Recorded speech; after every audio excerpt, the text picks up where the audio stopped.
All right, we got a couple people joining in here. We'll give some people some time to join. If people are still sober after the scrimmage we just witnessed.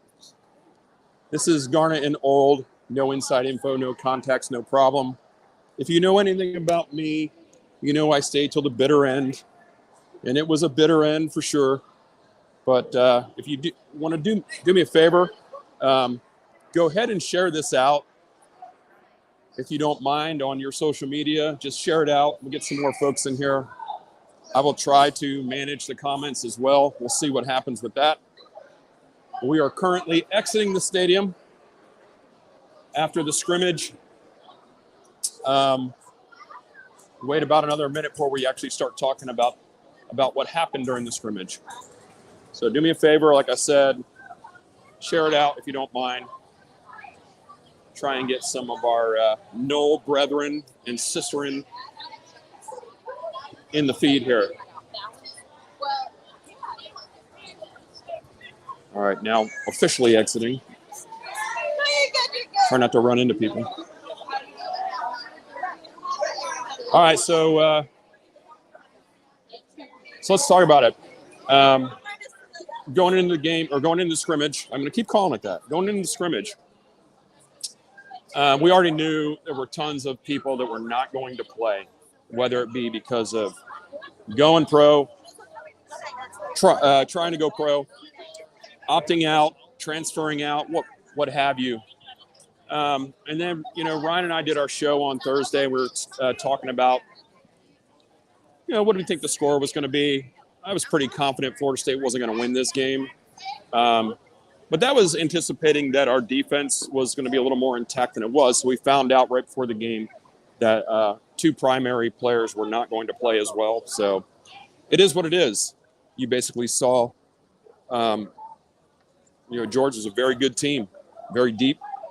And you saw, first team basically against third team. I mean, if we're being honest about it, it's just the way it is. I think that's Mr. Deloach. I got to go say hi to Mr. Deloach. No, he's already walking away. Want to say a quick hi to him. Anyway, he played well, by the way. His kid played well tonight. So back to what I was saying. We knew that there was going to be a lot of primary production out of this game. And that's the way it played out. Well, let's talk about some positives from the scrimmage.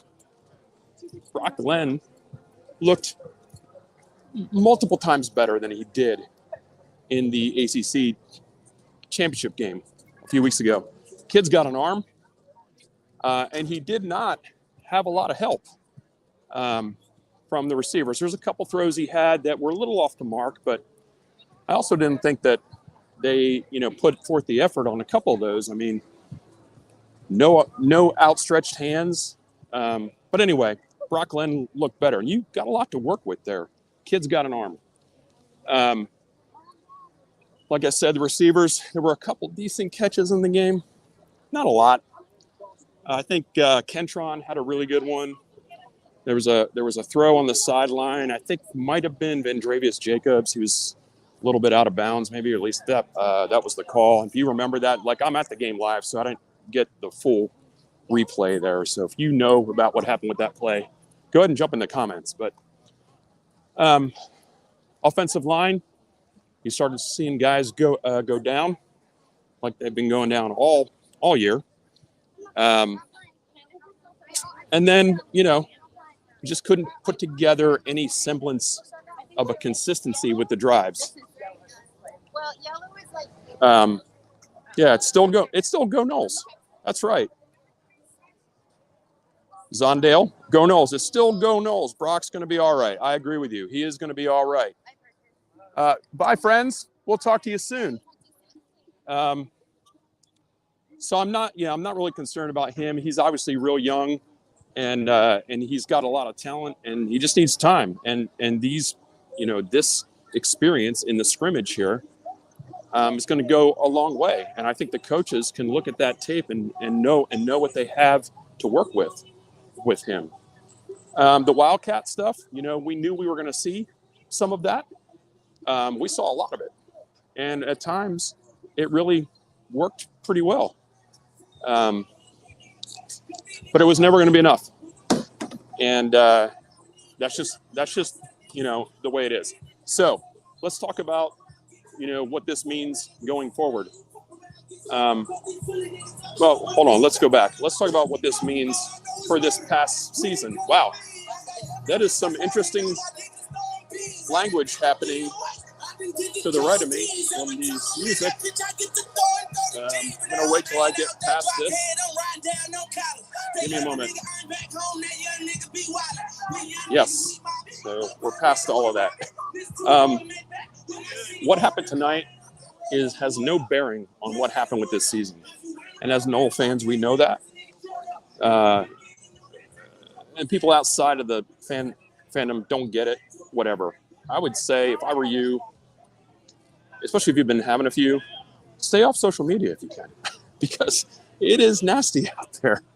And people are using it as what happened tonight as a referendum on the pageant. What they did was right. And we all know that's not true. So going forward, one thing that I think is going to be really tricky for this staff is they're going to have a really tough job ahead of them.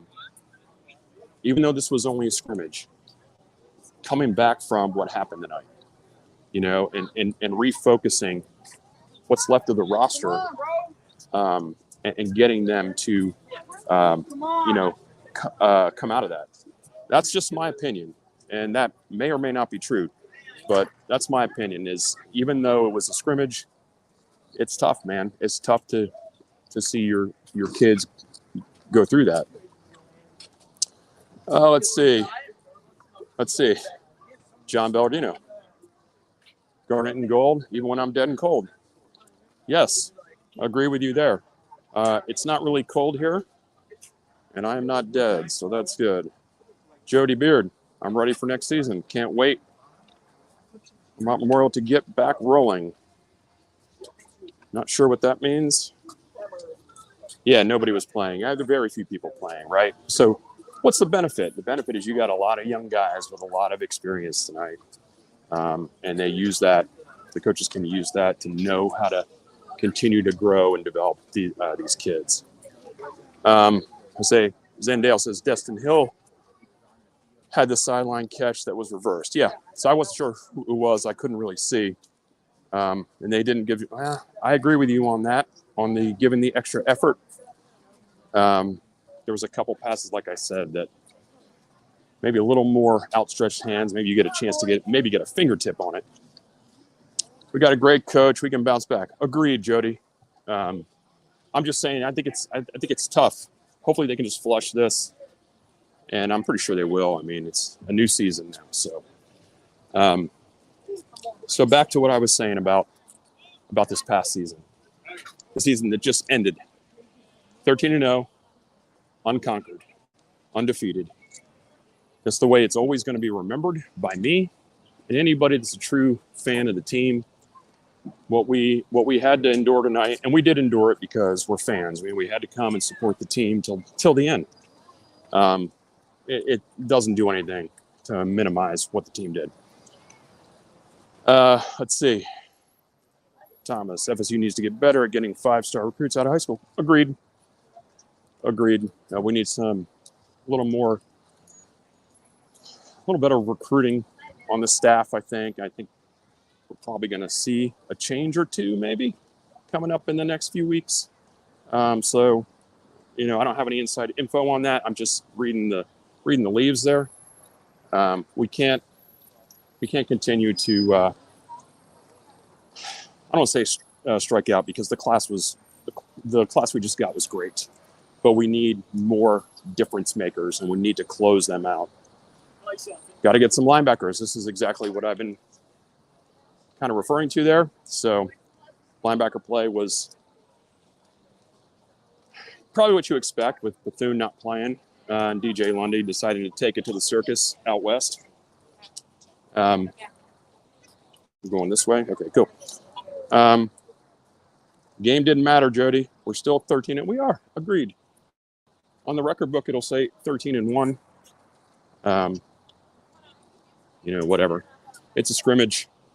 And all of you that are watching tonight, and you're a Knoll fan, I want you to continue to refer to this as the Orange Bowl scrimmage for the rest of your life. That's because that's what it was, just like the college football invitational, the college football pageant, and the Orange Bowl scrimmage. It's not going to take away from what happened during this season.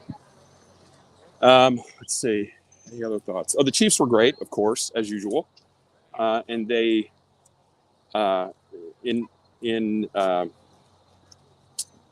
they did the Fan Fest last night. They were great there, and they played Shake It Off, and they played Separate Ways by Journey, and those two pieces were purposefully played.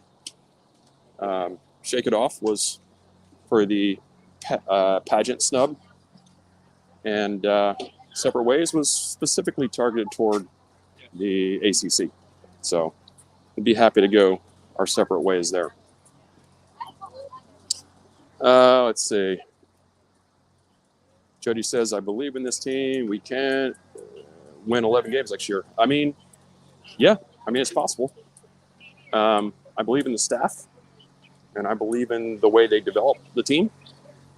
And, but, we don't – the main thing is what's going to happen in the quarterback spot, right? And we should be hearing something about that soon, I believe. The staff can't continue to wait for Cam Ward to make a decision on what he's going to do. At some point, you've got to say, hey, you're either coming or you're not, and then move on to DJ. So you just can't continue to wait for that. They got to start building this team because I think there are some other there's some other portal prospects that are waiting to figure out what's happening with the quarterback spot. Almost to the car. The stadium, actually, you don't see this stadium full that often, except on Sundays. But it was a pretty good crowd tonight, I'd say. As far as split, I'd say probably 50-50. The stadium was not full, as far as packed. But the crowd that was there, I believe it was probably about 50-50.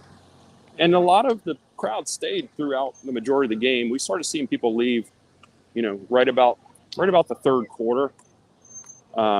Midway through the third quarter, you started to see people start to leave. But other than that, the crowd was pretty good. All right. So let's see. I'm trying to think if there's anything else about the game. Does anybody want to talk about anything that you saw in the game that you want me to talk about?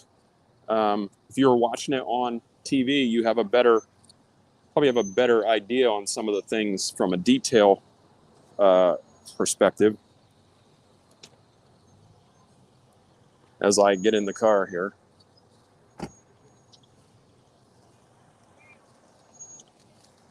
All right. Take a moment here, and then if nobody chimes in, here's one. We have to do a better job high school recruiting. We need guys with more team loyalty, disappointment or not. Yeah, I'm glad you bring that up. Is it Sheila or Shell? I can't tell. My phone's kind of small.